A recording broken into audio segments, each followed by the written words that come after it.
In this video, we're going to be carrying out complex number quotients, but specifically complex numbers that are written in trigonometric form, okay?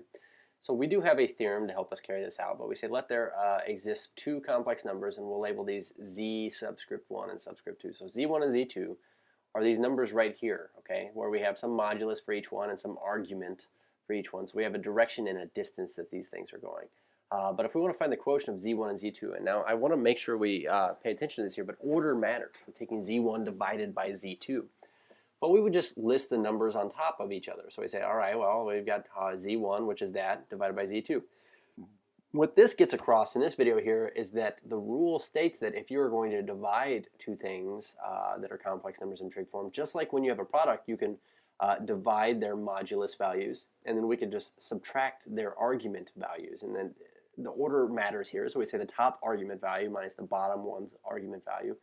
But basically, in general, we'd say, you know, RCIS theta divided by RCS theta, we just divide the modulus values and we subtract the arguments, okay? And that's what I write down here, okay? So we're going to look at a couple examples of these. The first one here is pretty straightforward. It says use the multiplication theorem. This should say division theorem here, but the division theorem to find the quotients of the following complex numbers written in trig form, and also draw a rough sketch of the resulting vector. So if we had like these z1, z2, and z3 here, and I want to find z1 divided by z2, well, first things first, let's go ahead and write down what this is saying. So z1, which would be this on top, 8 CIS 100 degrees, and this is over z2, which is 4 CIS, let me get that out of here, CIS, and this is 30 degrees here. According to the division theorem, all we have to do is say 8 divided by 4 is what we get out front, and we get CIS and the subtraction, or the difference between the two arguments here. So our final simplified solution is 2 CIS and 70 degrees. And furthermore, you know, I'd say, well, if I wanted to sketch this, by the way, we would say it'd be going in a 70-degree direction. This is like approximately a 70-degree direction. So here's our argument. We say 70 degrees, and it's also going 2 units out from the origin. So we would say that maybe this is our complex number right here. We would say that r equals 2 here. Okay. So how about z1 divided by z3? Same story, except for we could probably do this in our heads a little bit more. 8 CIS 100, which is our z1 here, divided by z3, which is 2 CIS 80. We'd say 8 divided by 2 is going to be our 4. And then as far as what our argument is, we get 100 minus 80 in that order, so we get 20 degrees. And again, we say that quotient was pretty easy to find. If we wanted to express this in the number plane here, we'd say a 20-degree angle is like maybe this direction right here. We say this is some 20-degree argument here, and we're going 4 units out from the origin in this direction. So maybe my complex number is right here. Maybe that's it right there, and I'm saying that the r value is 4 in a 20-degree direction. So here's what we're going to do in this last example. What we're going to do is we're going to divide these both in standard form and in trig form, and kind of compare the two methods. So what happens when we need to divide, say, z1 divided by z2 in standard form? What we get is this. We say 1 plus, and in this case we have 1 plus I root 3, and this is sitting atop a root 3 plus I. So we know formerly when we dealt with complex numbers in standard form, the way around this, or to undo this, is to multiply both the top and the bottom by the conjugate of the bottom. Okay. So we would get on the bottom here, we would say, well, I get the square root of 3 times the square root of 3, which is 3.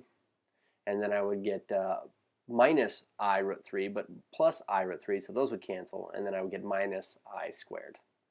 So I really get 3 minus I squared on the bottom. And on top I get, you know, 1 times root 3 is root 3. We're foiling here. 1 times negative I is negative I. Root 3I times root 3, well, root 3 times root 3 is 3. So we really get 3I. And then we say root 3I, or I root 3, times a negative I is going to be a negative root 3I squared. So simplifying all this, in the basement it looks like we get 4, because 3 minus a negative 1 is a 4. And then up top here we say that this I squared really just becomes a negative 1, so flips this one sign over, and root 3 plus root 3, this is going to be 2 root 3's, and then we'd say a negative I and a positive 3I give us a 2I, so we say plus 2I. And then even better, I mean, like, we still have to reduce this. We have to say that this is 2 root 3 over 4 plus 2 over 4 I, which could even more, you know, be simplified even more. We could say that this would be like a 1 and a 2 here. So we'd say it'd be root 3 over 2 plus, and this would be a half here. So we'd say plus a half.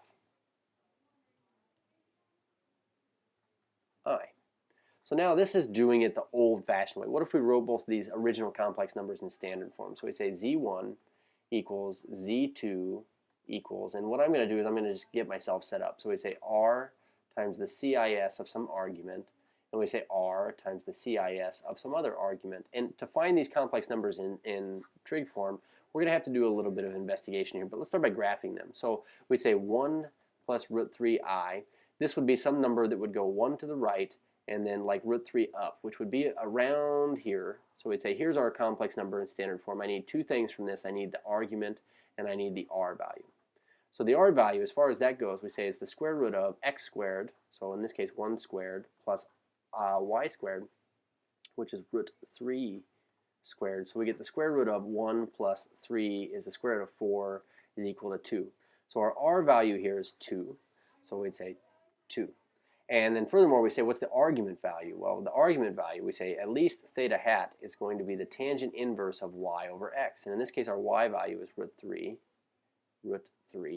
and our x value is 1. So if we get our calculator out here, we say, all right, well, root 3 over 1.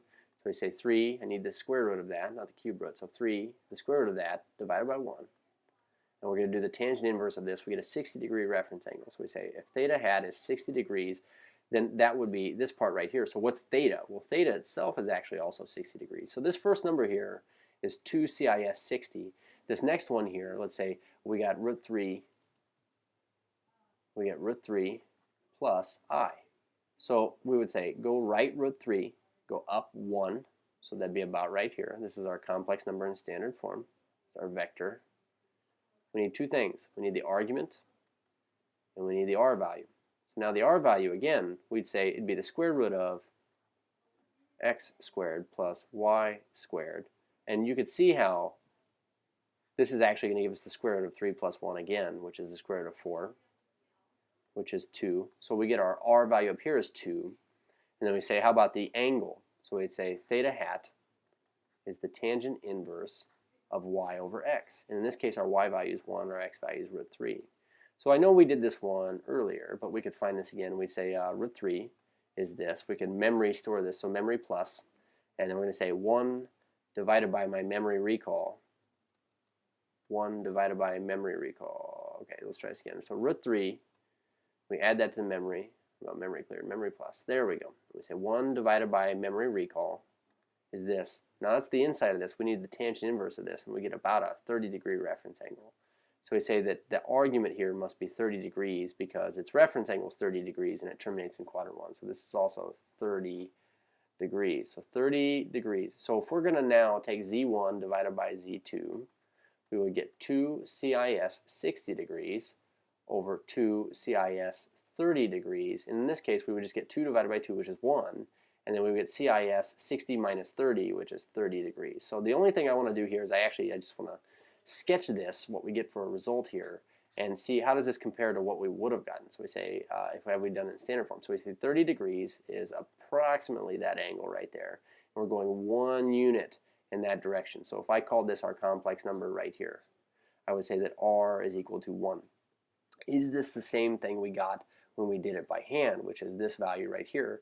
And what I can tell you is it indeed is. Okay, so it's a lot more quickly done if you do these things in trig form as opposed to standard form. Cheers.